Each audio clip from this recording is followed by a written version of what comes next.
പറ്റിയ ഒരു കുഞ്ഞൊരു കഥ പറയാം. ഒരു ദരിദ്രനായ ഒരു മനുഷ്യൻ ദൈവത്തോട് ചോദിച്ചു, ദൈവമേ, ഞാൻ എന്താണ് ഇത്ര പാവപ്പെട്ടവനായി പോയതെന്ന്. അപ്പോൾ ദൈവം തിരിച്ചു പറഞ്ഞു, അത് നിനക്ക് ദാനം ചെയ്യാൻ അറിയാത്തത് കൊണ്ടാണ് എന്ന്.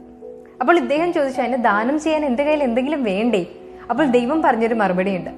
നിന്റെ മുഖത്തിന് മറ്റുള്ളവർക്ക് പുഞ്ചിരി നൽകാൻ കഴിയും, നിന്റെ ചുണ്ടുകൾക്ക് മറ്റുള്ളവർക്ക് നല്ല വാക്കുകൾ കൊടുക്കാൻ കഴിയും, ദുഃഖത്തിൽ അവരെ ആശ്വസിപ്പിക്കുന്ന തരത്തിലുള്ള നല്ല മധുരമായ വാക്കുകൾ പറയാൻ നിനക്ക് കഴിയും, നിന്റെ കൈകൾക്ക് ആശ്രയമില്ലാത്തവരുടെ കൈ പിടിച്ച് സഹായിക്കാൻ കഴിയും.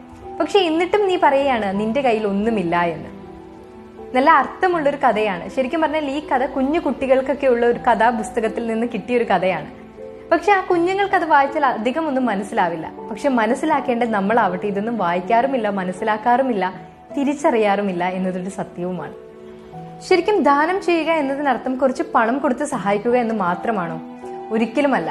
മറ്റൊരാളോട് ഒരു മോശം വാക്ക് പറയേണ്ട സാഹചര്യത്തിൽ പോലും നമുക്കൊരു നല്ല വാക്ക് പറയാൻ സാധിച്ചാൽ അവിടെ നമ്മൾ ദാനം ചെയ്യുകയാണ്.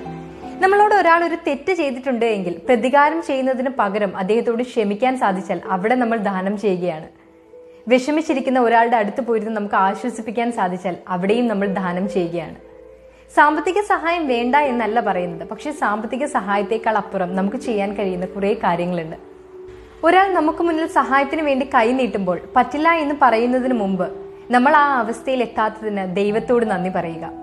സാമ്പത്തിക സഹായം ചെയ്യാൻ കഴിഞ്ഞില്ലെങ്കിലും സ്നേഹവും പരിചരണവും നൽകാൻ കഴിയുക എന്നതും വലിയൊരു കാര്യം തന്നെയാണ്. ദാനം ചെയ്യുക, നമ്മൾ ദരിദ്രനല്ല എന്ന് തിരിച്ചറിയുക.